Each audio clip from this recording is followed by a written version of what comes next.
Bonjour et bienvenue dans la première partie de la relaxation.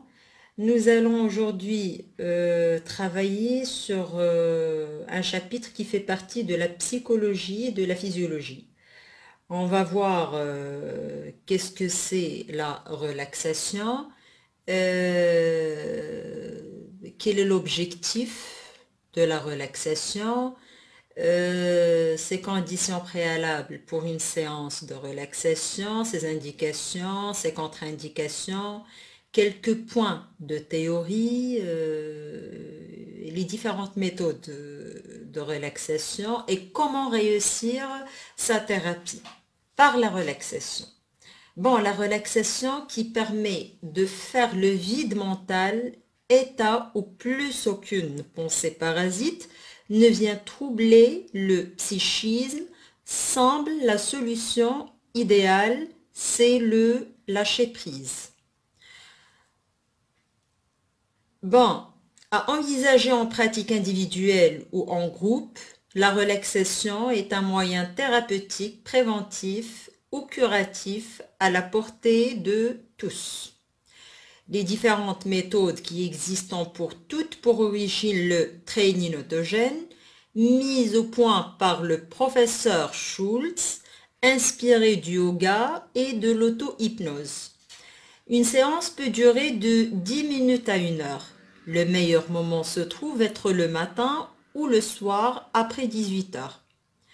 Pour ce qui concerne les sportifs, ils se relaxent juste avant l'épreuve. Bon, quel est l'objectif de la relaxation?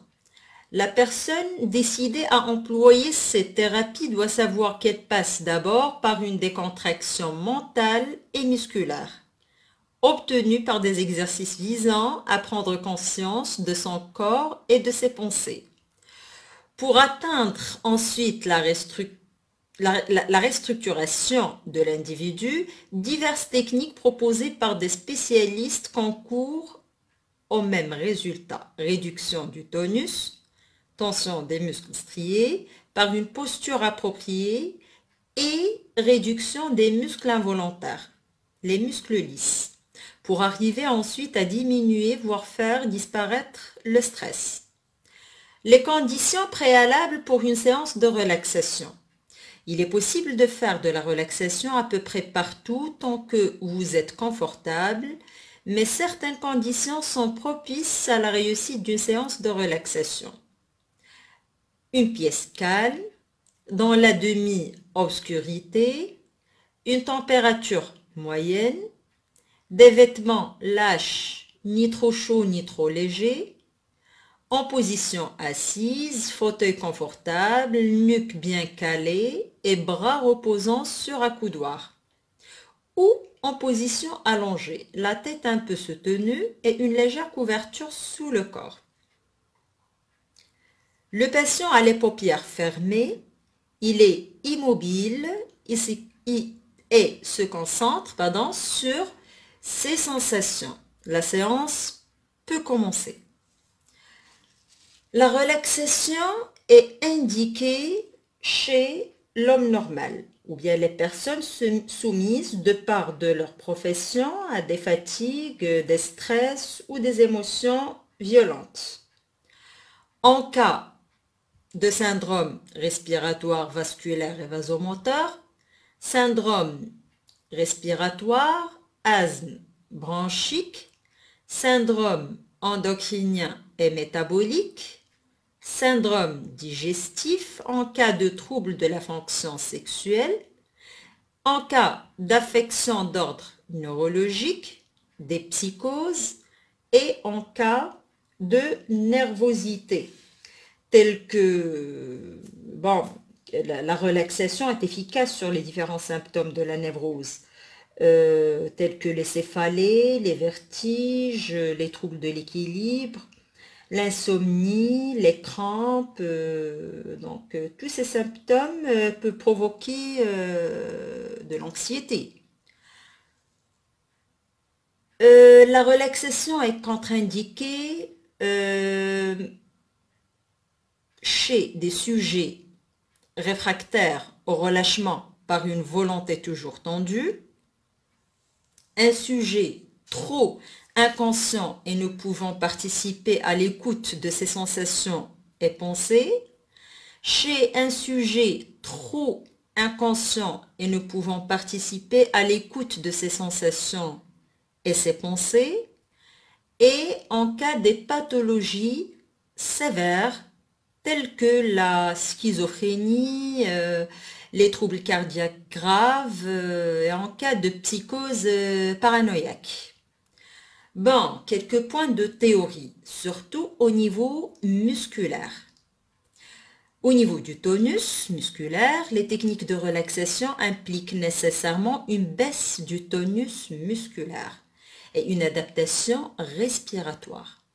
Il existe une corrélation entre les états de conscience et le tonus musculaire déterminé par la substance réticulée. Nous retrouvons dans la relaxation dynamique ces éléments essentiels, la baisse du tonus, des modifications des états de conscience ainsi que les phénomènes respiratoires favorisés et utilisés pour la technique elle-même. Le mécanisme neurophysiologique du tonus. Le tonus est avant tout un phénomène neurophysiologique qui se manifeste au niveau musculaire. Il peut se définir comme une contraction permanente et modérée des muscles, entretenue par des influx nerveux. Il est mis en évidence cliniquement par cette légère tension qui affecte constamment tout muscle au repos pour s'exagérer à l'effort. Un muscle peut varier de l'hypertonie à l'hypotonie. Un tonus de fin est entretenu par des influx nerveux dont la régulation est extrêmement complexe. Les structures en cause sont dispersées tout le long du névraxe à différents niveaux. Niveau spinal, cérébral, sous-cortical et cortical. Donc au niveau spinal, l'étirement passif d'un muscle provoque une résistance active. Le muscle développe une résistance supérieure à celle qui est provoquée.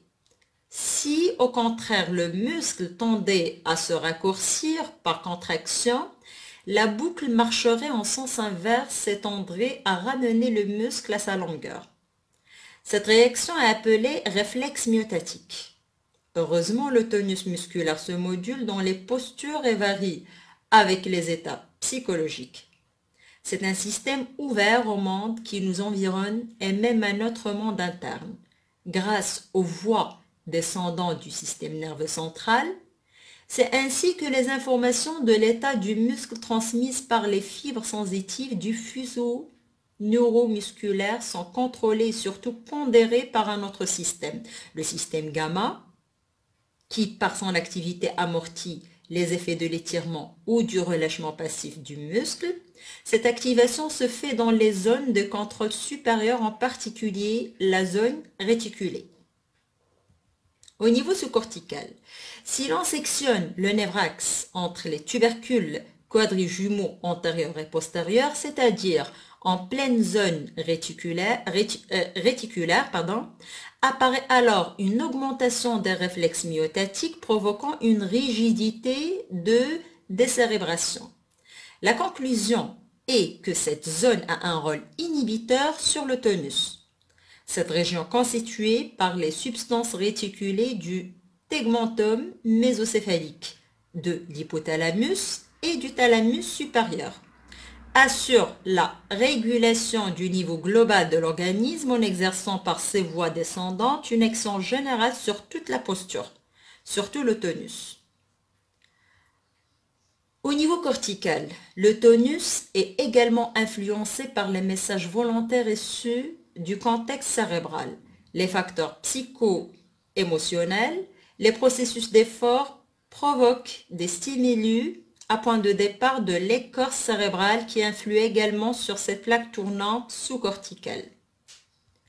Passons au tonus émotionnel. Nous pouvons entrevoir en quoi le rôle du tonus est d'une importance cruciale en relaxation. Objectivement, les exercices de respiration, les mouvements de contraction et des contractions musculaires, l'effet suggestif des consignes en une action sur les instances anatomophysiologiques qui contrôlent le tonus, tant au niveau médulaire qu'au niveau sous-cortical et au niveau cortical. Précision que la substance réticulée est un véritable carrefour, où convergent les afférences sensitives et sensorielles de tout l'organisme, et d'où partent les systèmes affecteurs, facilitateurs et inhibiteurs. Nous voulons ainsi montrer que le tonus musculaire est la résultante de l'activité complexe de toute l'organisation nerveuse.